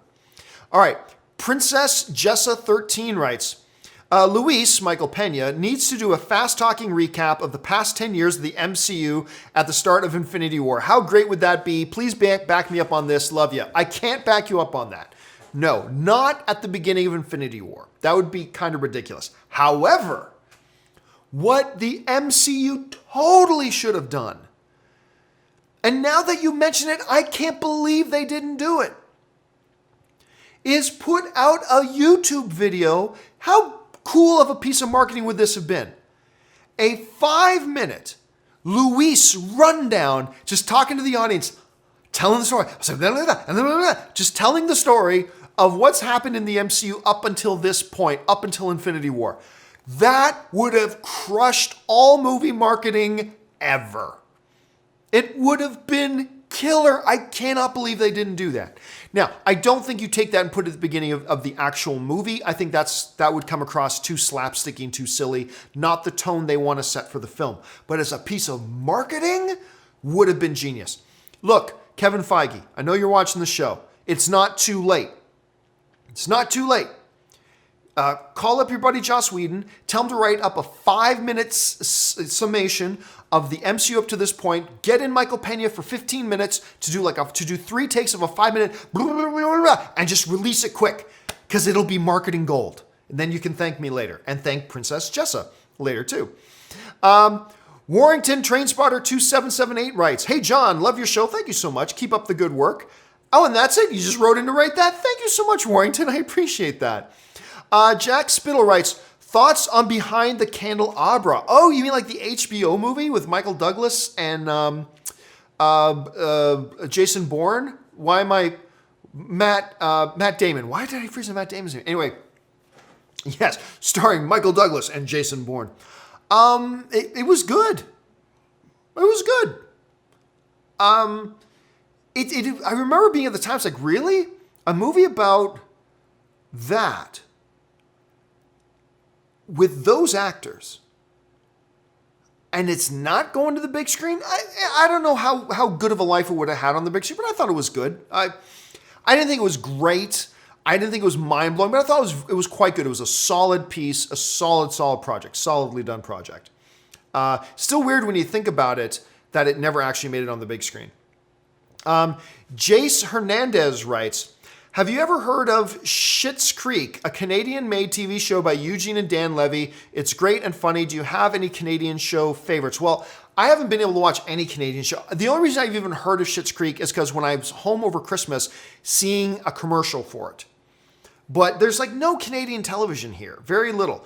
One of my favorite Canadian shows of all time, it still goes back to when I was a kid, was Smith and Smith, and anything with Red Green. Those are some of my favorite Canadian shows. And I used to love This Hour Has 22 Minutes. I used to love This Hour Has 22 Minutes. I used to get a real kick out of that show. Let's see. The Hamster 531 writes, "John, now that Roy is coming back, are you hopeful season 7 of Arrow will be closer to season 1? Arrow is at its best with smaller team." Yeah, I've been talking about that the last couple of days, actually, that one of the things, and I have been very dissatisfied with Arrow ever since season 3 and they made Laurel Black Canary, but it's funny. It seems like they've finally admitted that was a mistake. With that whole scene with Oliver having his vision and his enemy the vision of his enemy saying to him, like, why'd you even let her become Black Canary? She had a couple of evening lessons of self-defense, and you suddenly put her out and you make her a superhero? It's like, thank you, I've been saying that for years. It's like they finally admitted that was a horrible mistake. And it seems like they're trying to get back to that. And I think Roy could be, at first I didn't like Roy when Roy was first on the show, but I grew to appreciate him. And I think bringing him back is kind of a signal that they're going to take, and now that Thea's off the show, the actress has left the show, just having Roy come back, I think will help in getting it back to its roots, because it was season 1 and season 2 when Arrow was at its best, and when it was just the Trinity, when it was Diggle, Felicity, and Oliver. When it was them, the show was at its best. But I'll tell you, this past week's episode with the dragon was the best episode of Arrow they've had in like at least 3 years. It was wonderful, and I hope it's really a sign of the tone of the show that they're going to get back to. Let's see. Primo Reviews writes, "Did you watch the latest episode of The Flash? I know you have been disappointed with the show for a while now, but I think this episode was the best so far this season, in my opinion." I had a hard time with it, to be honest, and I think we talked about this on the show the other day. But the whole theme of the show was Barry telling Ralph, we can't kill DeVoe because we don't kill. We don't kill. There's always another option. And like Ralph says, well, what if you got no other choice? There's always another choice, blah, blah, blah. And all I was screaming at the TV is like, you effing hypocrite. I have lost count how many bodies Barry has dropped. Barry and the team have killed lots of people. And yet here he's saying, Ralph, there's always another choice. Really? And it really bugged me even more that they never even brought that up in the episode. Like, just have one character like Ramon say once, hey, Barry, we've had to kill people before. And then at least have Barry say, yes, but we've learned from those mistakes, or something. They didn't even acknowledge the hypocrisy of it. And I'll be honest with you, I had a hard time getting past that. Because it just bugged me because they kept doing it over and over and over again in the episode. And it really turned me off. It turned me off a lot. All right. Next one comes to us from the Halo Brony, who writes, rewatched Avatar and was flipped to another existence by how well it holds up 9 years later. Yeah, Avatar holds up. It holds up really solid. It holds up really freaking well. It's a very good movie. Deserved to be nominated for Best Picture. I didn't think it deserved to win, which thankfully it didn't. But I thought it deserved its nomination for Best Picture. It's a really good movie. Has some holes, but overall, very good movie. And you're right, it does hold up, and it stands up today. All right, so let's move on now to Matthew Smith. And Matthew Smith writes, standard shows are rare from 7 to 9 p.m. around here. That goes back to a topic I think we were talking about the other day about how a lot of movie theaters, one of the reasons I hate 3D so much is that many movie theaters take advantage of the audience and the fact that they get to charge more for 3D screenings and will take up a lot of their screens with 3D screenings. So like somebody wrote in the other day and said that their local movie theater isn't even showing Avengers Infinity War on the opening night on any screen other than 3D. That every screen they were showing it on was in 3D. Not even giving the audience an option as to whether or not they even want to see it in 3D. So they had two choices. You got to come watch it in 3D and pay the premium price and watch it in a format you don't want to watch it in, or you're going to have to wait to watch it on a 2D screen. And that's one of the reasons why I hate it. And Matthew, I think, that's what you're referring to, Matthew. Saying a lot of the shows in the prime hours aren't standard. They're just 3D, which is another reason why 3D's got to die. Jericho Leon writes, congrats on the move, John. Thank you so much. Starting to get settled in around here. Today's a new beginning. Yes, it is, sir. Yes, it is. I'm loving the new place, by the way. I'll give you a tour of the new place sometime. Florian Stumpf writes, I can't believe I'll get to watch Infinity War in just 1 week. It feels unreal. P.S. Keep it filthy, buddy. It's unbelievable, and I get to watch it in 48 hours. Actually, for me, I'm recording this Saturday night, and it's about 8:30 in the evening right now. So really, in like 46 and a half hours from now, I'm going to get to watch Infinity War. The countdown has begun, buddy. It is coming. We're going to all see it pretty soon. Maybe one name writes, Spider-Man 1 Homecoming, greater than Spider-Man 2 Graduation. Oh, Spider-Man 1 Homecoming, these are Spider-Man 2 Graduation, these are Spider-Man 3 Day Job. Okay, don't laugh. That's an awesome idea. That is an awesome idea. I wouldn't be surprised if somebody took that idea, just read what you just wrote right now, maybe one name, and just totally scooped it up because that's hilarious. Andres Castillo writes, so people keep wondering where the Soul Infinity Stone is at Infinity War. I'm here to confirm to the masses that the WWE's Undertaker has it. And that's what he keeps, like he's down and out and then the Soul Stone kicks in and he pops back up. That's been the secret to the Undertaker this whole time. I love the Undertaker. Mario Cortez writes, good morning, John. Hot Toys announced the Iron Spider figure. Make sure to get yours pre-order. Yeah, I think it looks awful. I think it looks so stupid. I really do. But hey, everybody knows how I feel about Iron Spider. I think it's totally ridiculous and an insult to Spider-Man that in order to make Spider-Man cool, he's got to be Iron Man Jr. Because if he's not Iron Man Jr., then he's not cool. That's a stupid thing. Anyway. Triple Hunter writes, hey John, been a fan since the AMC days. So thanks. I just happen to be wearing my old AMC shirt right now. Been a fan since the AMC days. I was wondering, have you noticed the arc reactor back on Tony Stark's chest in Infinity War? Thoughts? I didn't notice that, no. Because at the end of Iron Man 3, they took it out, right? So, I mean, there's still an arc reactor in the Iron Man armor, but it shouldn't be in him. It shouldn't be, but maybe I just missed it. But I don't recall seeing it in him personally. But now I'll have to go back and watch the previews and keep an eye open for that. Maybe they did, and I just didn't notice it before. DeQuincy Travis writes, Quicksilver in Infinity War, Thanos uses him against Wanda. Nah, I don't think so. I mean, hey, that is not the most far-fetched idea I've heard. Okay, it's not the most far-fetched. But again, do we really want yet another character brought into this movie? I mean, as it stands, every character is going to get like 5 minutes of screen time. I mean, there's like 20 to 30 characters in this movie.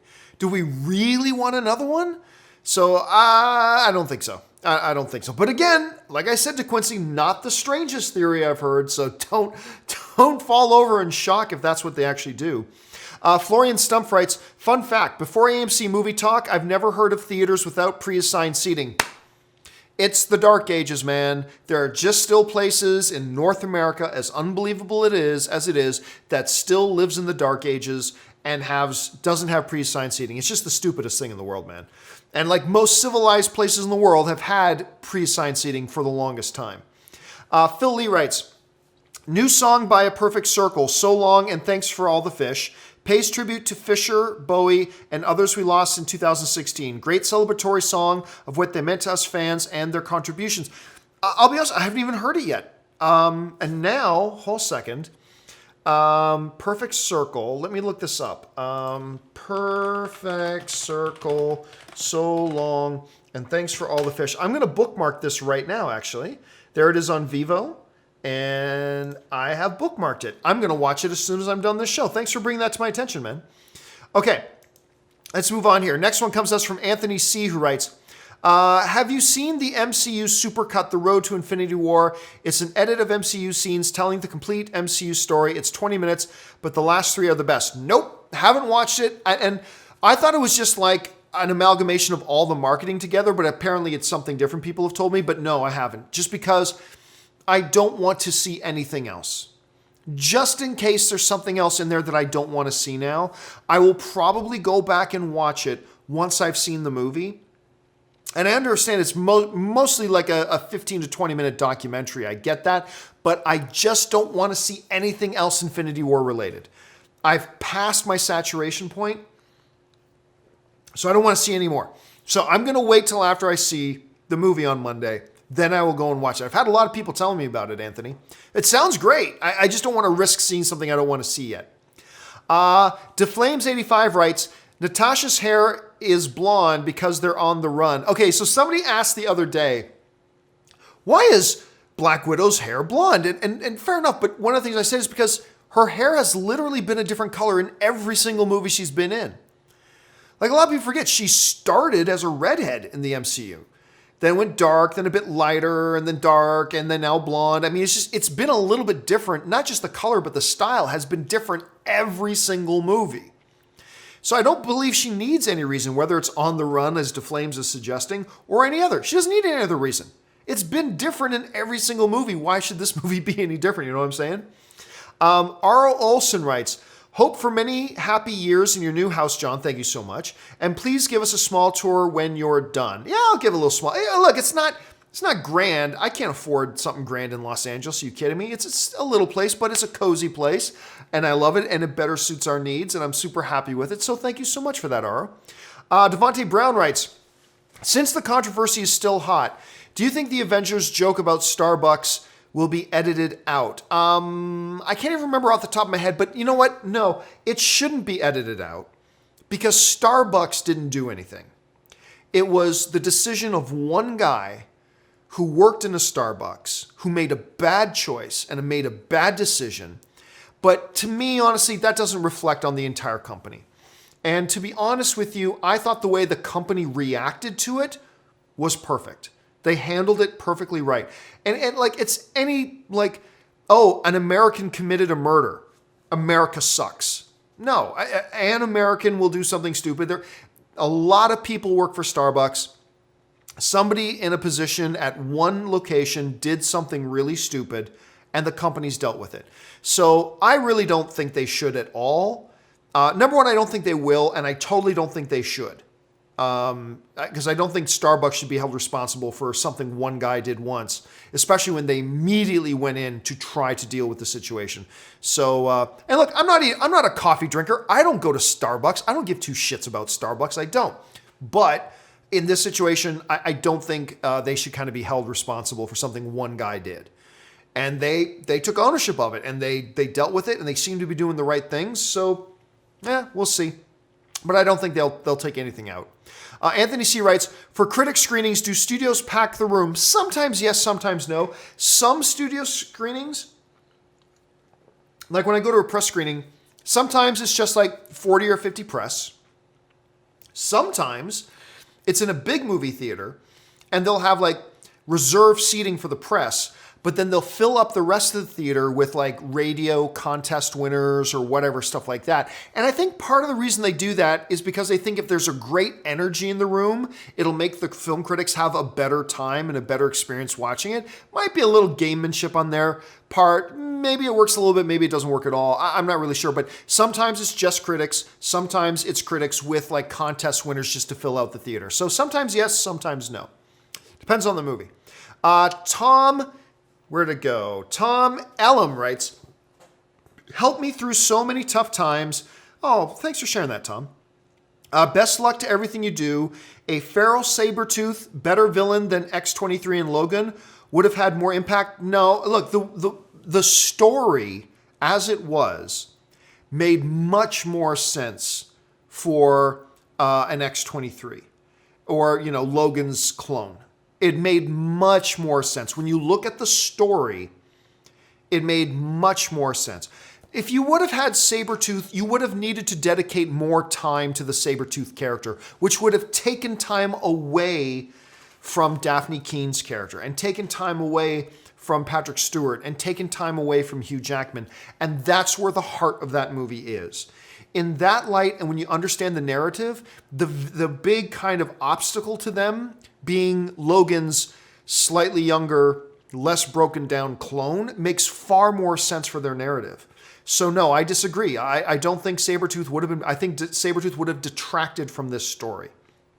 I think for the purposes of that movie, the way they did it was the right way to do it. That's how I feel about it at any rate.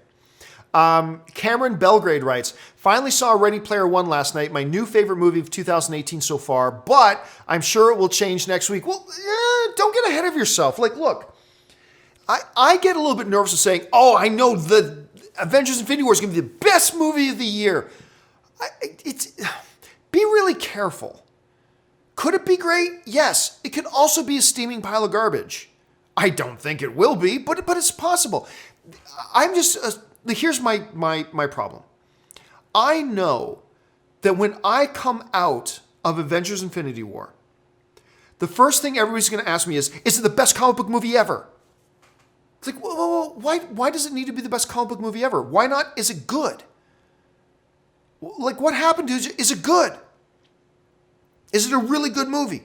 Why not ask me that instead of, is it the best movie ever? So, like, I instantly, the moment I tell somebody it's not the greatest comic book movie ever, assuming that it won't be, it's possible it could be, but assuming that it won't be the best comic book movie ever, I'm like, if I go, let's say I think it's the third best comic book movie ever, which would be amazing. And I say, well, no, it's not the best comic book movie ever. Then people say, oh, so it's disappointing. Oh, so it lets people down. It's a disappointment, is what you're saying.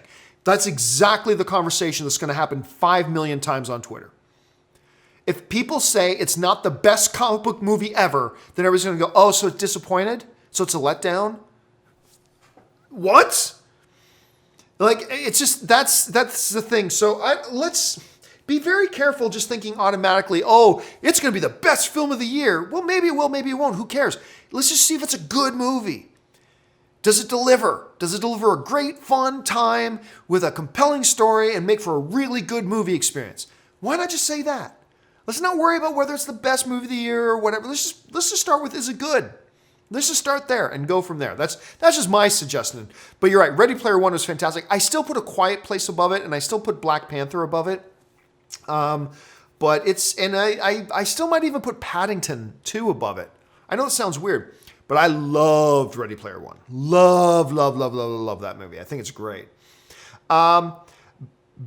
Bahavishya Ag Raul writes, excited to hear you try to pronounce my name. Well, there you go. I'm brutal at it. First, a shot at CGI stash. Now the dark DC universe. Can't wait for Deadpool. P.S. Visit India sometime. Yeah, I'm always kind of crazy impressed about how many people from India watch the show. I never knew. But apparently a bunch of people in India are filthyites. That's not a real thing. Why did that word come out? Filthyites? That just sounds stupid. Anyway, I didn't know how many filthies were living in India, which is great. I had no idea. So thanks for sharing that. And you're right. I mean, they're taking shots. I mean, they're taking shots at they're taking shots at the MCU. They're taking shots at DC. They're taking shots at everything. It's just great. It's all done in fun. It's all done in fun. But you're right. It's been pretty cool. Anthony C. writes, which MCU character would you reboot? Well, you can't reboot any of them. You can't. Not truly reboot. You can't reboot any of them because the MCU is a shared cinematic universe.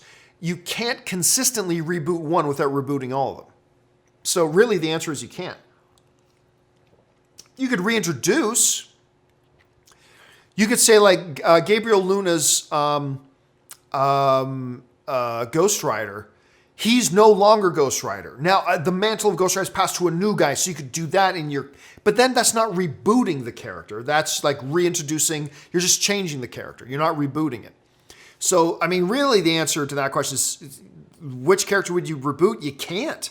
You can't reboot any of them. You either got to reboot the whole thing. Now, if you're Fox, you can do it because continuity, schmontinuity, it doesn't matter. But with the MCU, you can't really do that. Because it's all connected, right? So it makes it difficult. Kyle Sayers writes, any 420 film recommendations? Yeah, it was 420 the other day. The only one that really comes to my head, I mean, other than really, the thing is find some old Cheech and Chong movies. If you want a good 420 movie for next year, find some Cheech and Chong movies. A lot of people like to say modern films, like a Pineapple Express or something like that, but really get a good Cheech and Chong film.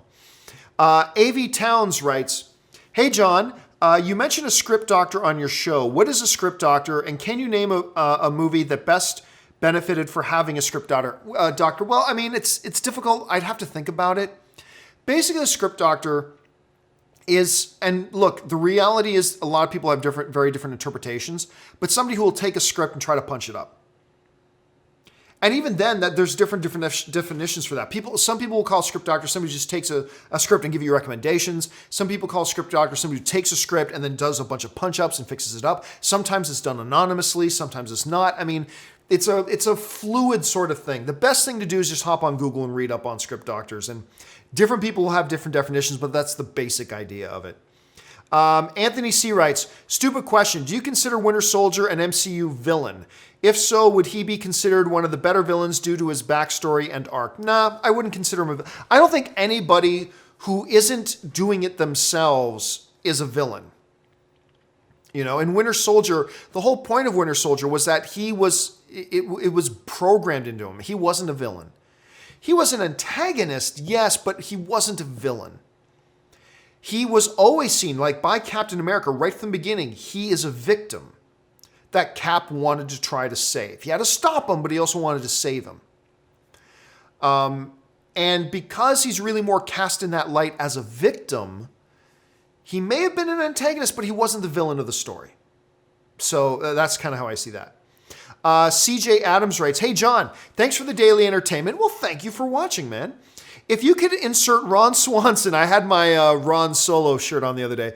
If you had to insert Ron Swanson into the MCU or Star Wars, which would you choose and where do you put him? I put him in the MCU and I'd make him Ron Swanson, who hates the government, as a government liaison to the Avengers. Under the whole Sokovia Accord things, and there's now political oversight to the Avengers, he would be a political liaison between the governments of the world, the UN, and the Avengers. Imagine that being portrayed by the character Ron Swanson. Played, of course, by the actor Nick Offerman. But having Ron Swanson, that character, gold. Pure gold. All right. Eli the Creative writes, DC needs to differentiate between the DCU films and standalone films, 80s Joker, because Reeves' Batman, Jan's Batgirl, Ava's New Gods, all could be in standalone. I think they all are standalone. Honestly, I can't back that up. I can't back that up. But I think they all are going to be standalone. But John, Matt Reeves once said it's all... Yeah, but there wasn't even a script when he said that. And now there's a new sheriff in town with Hamada running the DCEU. Hamada's now the head boss there. And there is still no script for a Matt Reeves Batman film. There's still no script. As of just a few weeks ago, there wasn't even a treatment yet.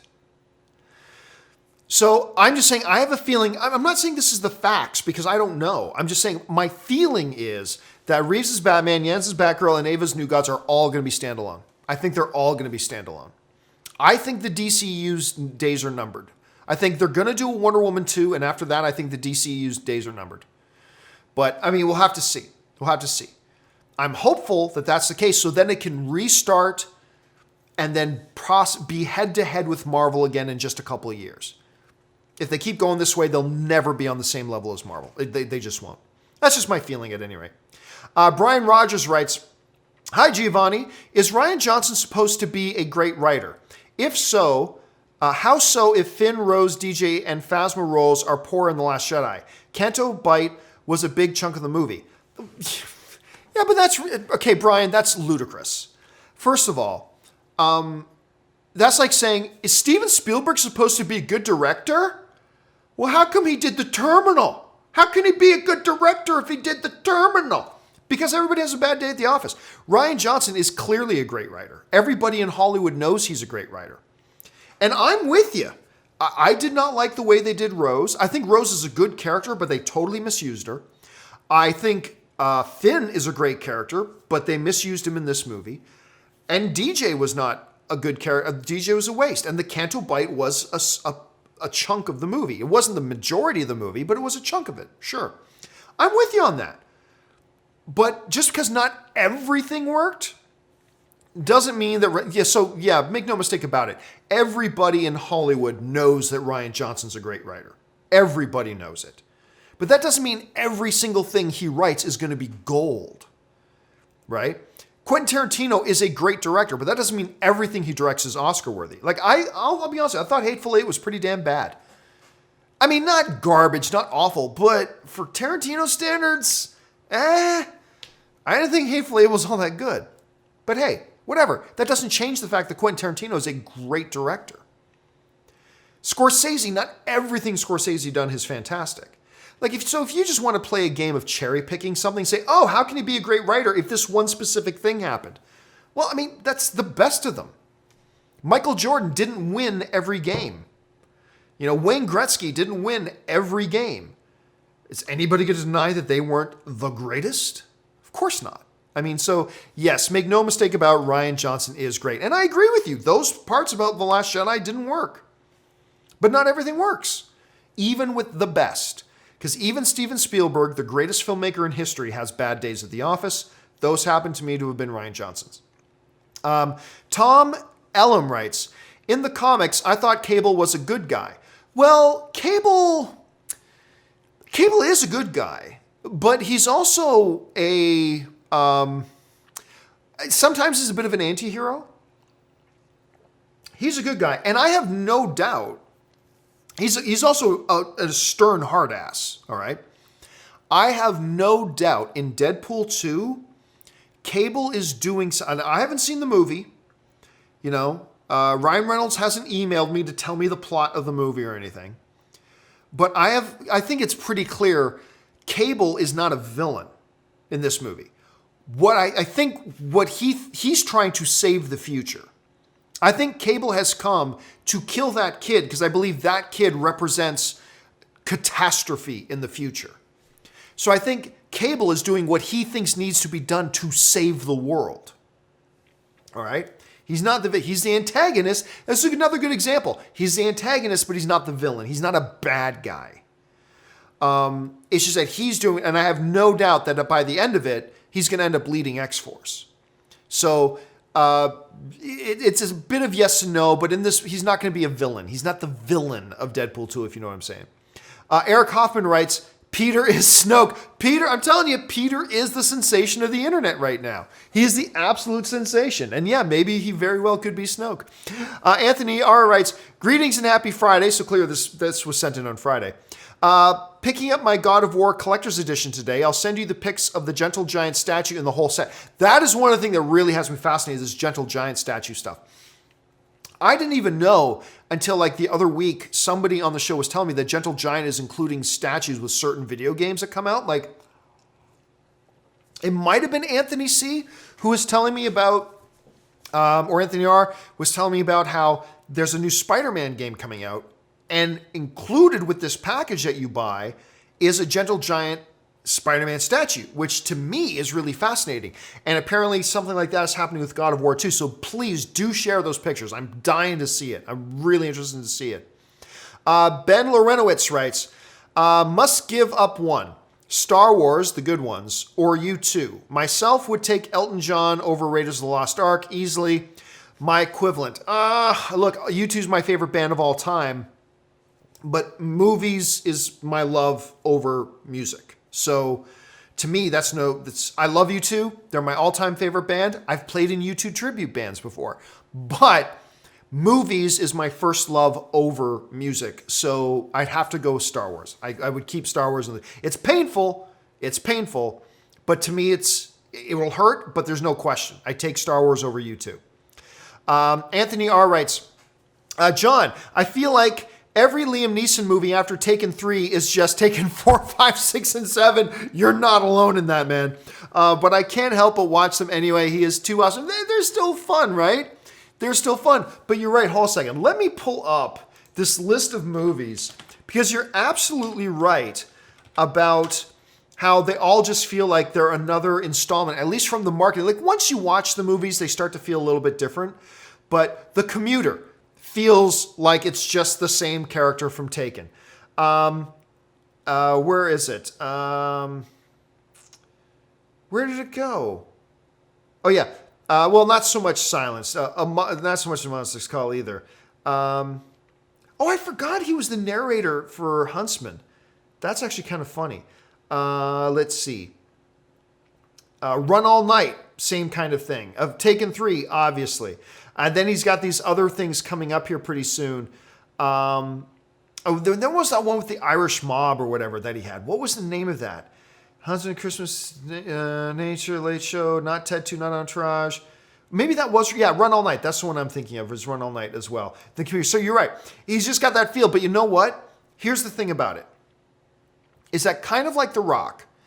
Liam Neeson, and let me pull up his age for a second. How old is Liam Neeson? Liam Neeson was born in 1952, so he's 60. He is 66 years old this year.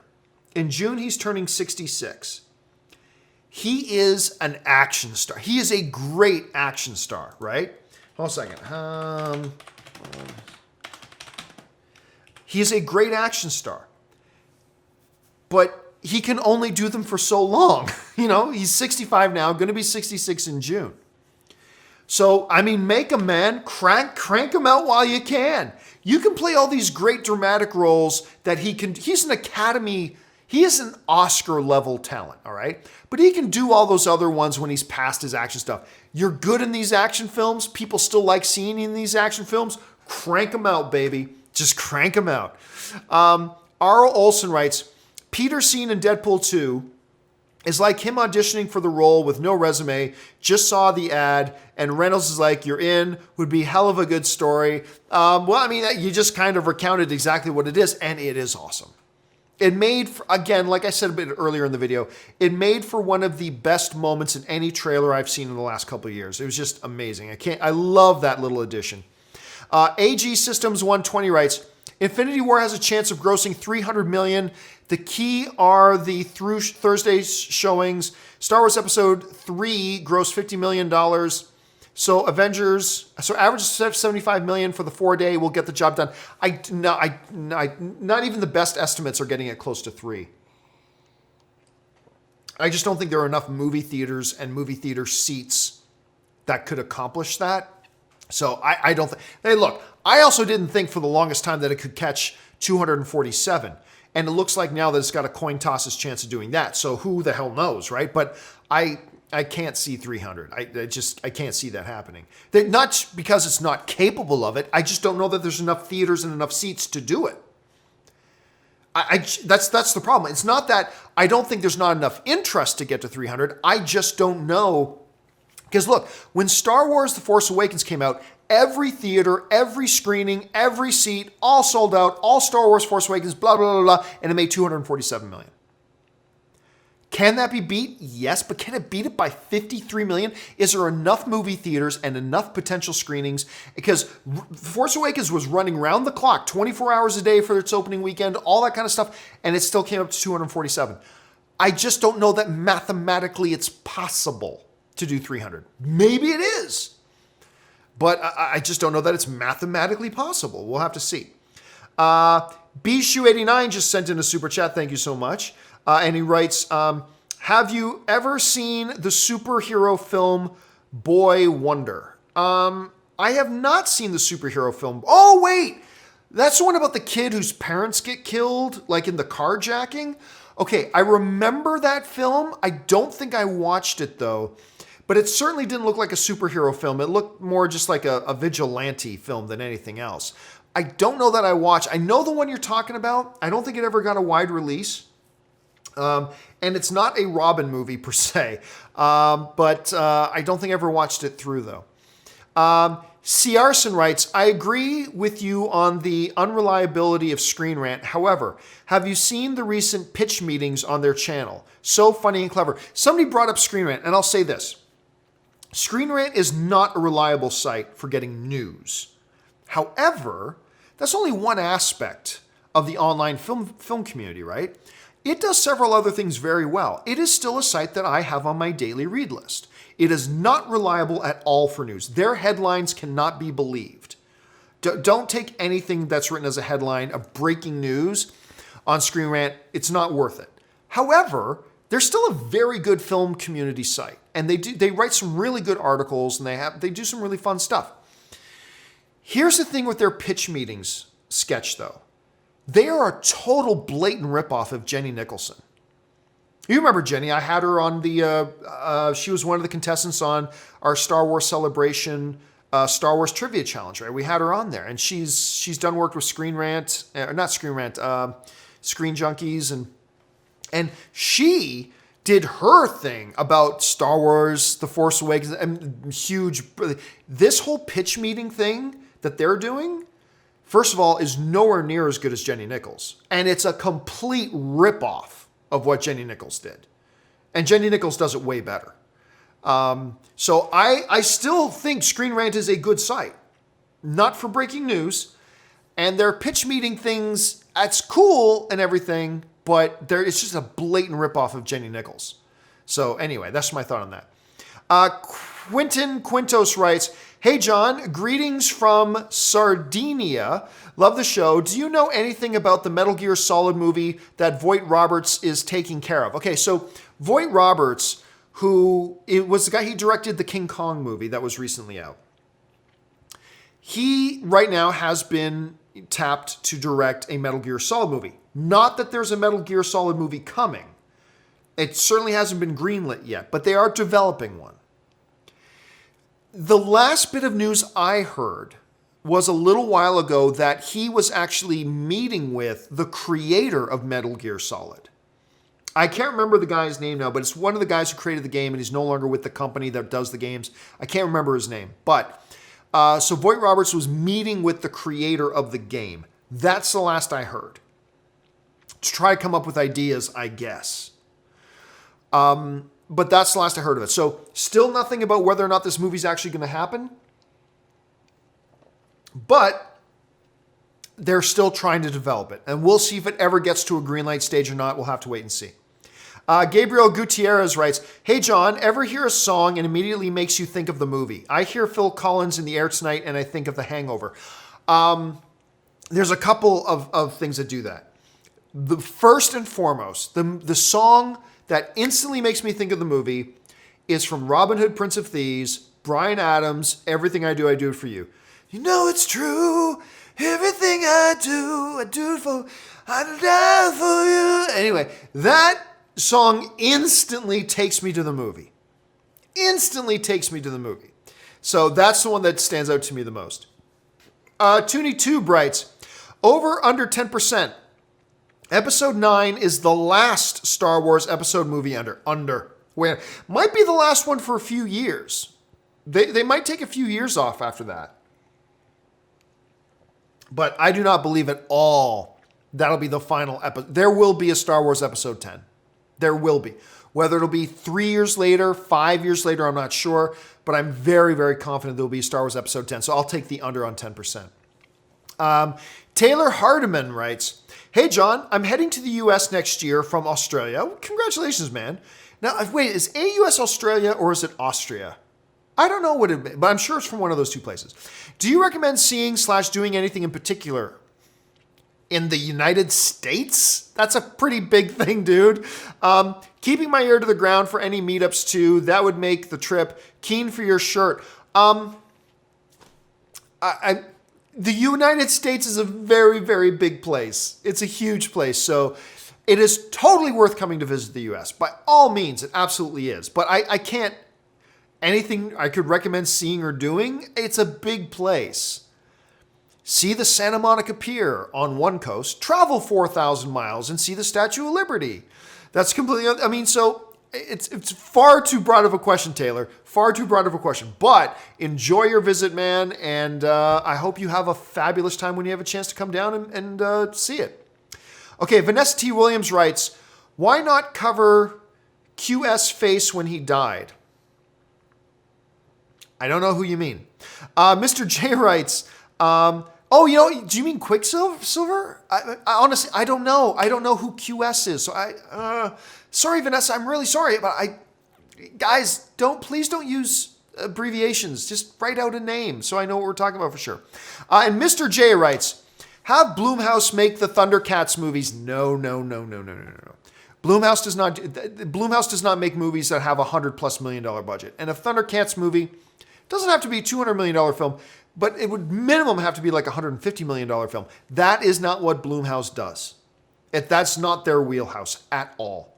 Blumhouse has never shown they make these great little horror films that are fantastic, but they have never shown, which is fine. They've never showed that they'd fail at it, but they never showed that they can do one of these bigger kind of films like that. So I don't think Blumhouse is the match. I don't think that's the match for it at all. All right, guys, that will do it. We are now all caught up on the unasked questions that have been sent in on Super Chat. Thank you guys for joining me here today. Don't forget, Monday through Friday, we got the John Campea Show in the afternoons, and 7 days a week, most of the time 7 days a week, we have open mic in the mornings as well. Thanks a lot for being here, guys. My name's John Campea. Thanks for being here, and until the next video, bye-bye.